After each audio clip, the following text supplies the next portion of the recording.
Le prochain combat de Khamzat Chimaev, c'est un shot au titre middleweight. Alors, j'avoue, le titre est un peu putaclic parce qu'il n'y a rien d'officiel là-dessus, mais un faisceau d'indices me conduisent à penser ça et je vais vous expliquer pourquoi. Pour commencer, on sait depuis peu que Chimaev, maintenant, il part pour la division middleweight. Apparemment, il n'est plus question des welterweight. Alors, même s'il a un petit peu parlé d'Ousmane ou autre, en théorie, c'était que, voilà, il en parle, mais il n'en est plus question. Donc, il est parti pour la division middleweight. Il a déjà fait un combat en middleweight contre Gerald Meerschaert en 2020. Et son dernier combat, c'était contre Kevin Holland, qui était un ancien middleweight. Et en plus, comme il n'a pas fait le poids, il a eu beaucoup de mal, ils se sont retrouvés à 180 pounds, c'est-à-dire 81-82 kg, donc à 2 ou 3 kg d'écart de la division middleweight. Alors, pourquoi je pense ça? C'est parce qu'on a eu une nouvelle info de Ariel Helwani qui nous dit que l'UFC reviendra, un retour de l'UFC en Suède est dans les plans pour plus tard dans cette année 2023. Et je me dis, bah, évidemment, à chaque fois qu'on fait une carte comme ça qui est dans un autre pays, on met en place des combattants locaux. Aujourd'hui, qui est le combattant numéro 1 de la Suède? C'est Khamzat Chimaev, même s'il est d'origine tchétchène ou dagestanaise. Techniquement, c'est un Suédois, il s'entraîne en Suède. Et voilà, donc il y a de très grandes chances de le voir là. Et alors, il me semble que l'autre raison aussi pour laquelle je pense ça, hein, mais là je regarde, il me semble que, ouais, non, là depuis quelques temps, il n'est plus que sur des PPV. Khamzat, c'est quelqu'un qu'on met sur des PPV parce qu'on sait qu'il va amener des vues. Et puis alors, avec son combat contre Burns, on sait qu'il s'est créé encore plus de fans parce qu'il a montré une autre face de lui-même qui n'était pas juste la domination, mais aussi quelqu'un qui va combattre, qui a du cœur et qui peut rentrer dans des guerres. Donc, il y a de fortes chances à penser qu'il s'agirait d'un PPV en Suède et donc Khamzat Chimaev. Khamzat Chimaev, ça sera forcément un headline, ça sera forcément la tête d'affiche.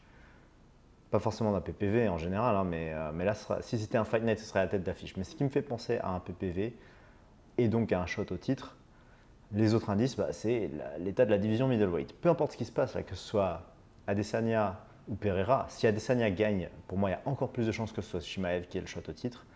Et si c'est Pereira, il y a aussi une certaine chance parce que actuellement, dans la division middleweight, bon, bah, elle a été nettoyée par Adesanya.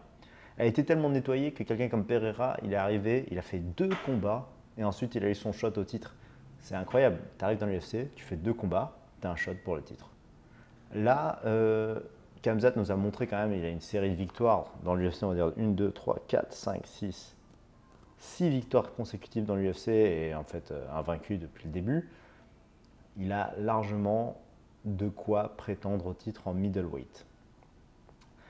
Pour l'instant, on parle d'un. Je crois qu'on a entendu parler d'un combat entre lui et Costa, c'est possible, mais là où ça me paraît. Enfin, c'est Costa qui en parle, hein, je crois, c'est pas forcément Chimaev, mais surtout, ce qui me paraît pas forcément cohérent là-dessus, c'est que Dana White, lui, il a clairement dit récemment que Chimaev se battra contre le top 3, contre des mecs du top 3.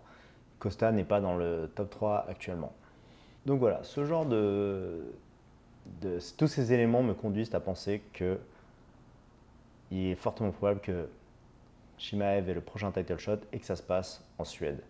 Alors bien évidemment, on aura d'autres combattants locaux, pas que des Suédois, parce que ça, c'est pas assez pour remplir la carte. On peut s'attendre à Gunnar Nelson, on peut s'attendre à éventuellement à des Allemands comme Nasrat Akparast. Et voilà quoi. Ces indices me conduisent à penser que Chimaev, c'est le prochain en lice pour le titre. Et il est en très bonne position pour ça. Après, je veux dire, s'il se retrouve contre Pereira, il y a quand même un facteur de taille. Donc on sait que Chimaev, c'est un grand, que normalement sa catégorie naturelle, ce serait middleweight. Mais Pereira est immense pour un middleweight. Et voilà, je sais pas. Je pense que un combat, déjà, que ce soit contre Adesanya ou Pereira, de la part de Chimaev, sera très intéressant. Mais je pense que ça le sera d'autant plus avec quelqu'un comme Pereira, qui, bien qu'il n'ait quasiment pas de lutte, hein, c'est quand même quelqu'un de très grand et très dur. Donc voilà, dites-moi ce que vous en pensez. Est-ce que vous pensez que j'hallucine, que je me fais des idées? Ou est-ce que vous pensez que c'est tout à fait probable vu l'état de la division? Parce que qui est-ce qu'on verrait avoir le prochain title shot? Vettori, Whittaker, Costa. Il y a Dricus du Plessis qui a encore besoin d'un ou deux combats. et de se faire sa place. Il est que numéro 6 là, donc il a encore besoin d'un ou deux combats pour se faire un nom et pour qu'on ait envie de le marketer. Surtout après avoir eu de tels événements pour le titre middleweight, c'est-à-dire le premier Adesanya Pereira et là le deuxième qui a encore plus de hype. Donc ouais, pour moi je pense qu'il y a de fortes chances que Chimaev soit le prochain à avoir le titre, à avoir le shot au titre middleweight. Avoir le titre, ça c'est autre chose. Mais on verra bien et il se peut que ça se fasse en fin d'année. En plus, je trouve que les temps concordent parfaitement avec en fait ce combat. Justement, peu importe qui gagne ce combat, à la fin de l'année, il sera prêt à combattre à nouveau. Et si c'est Adesanya, c'est tout à fait possible parce que c'est quelqu'un de très actif. Et là, Pereira nous a montré voilà, qu'en quelques mois, il est de retour pour la revanche. Voilà, alors dites-moi en commentaire ce que vous en pensez. Est-ce que j'hallucine ou est-ce que c'est tout à fait possible?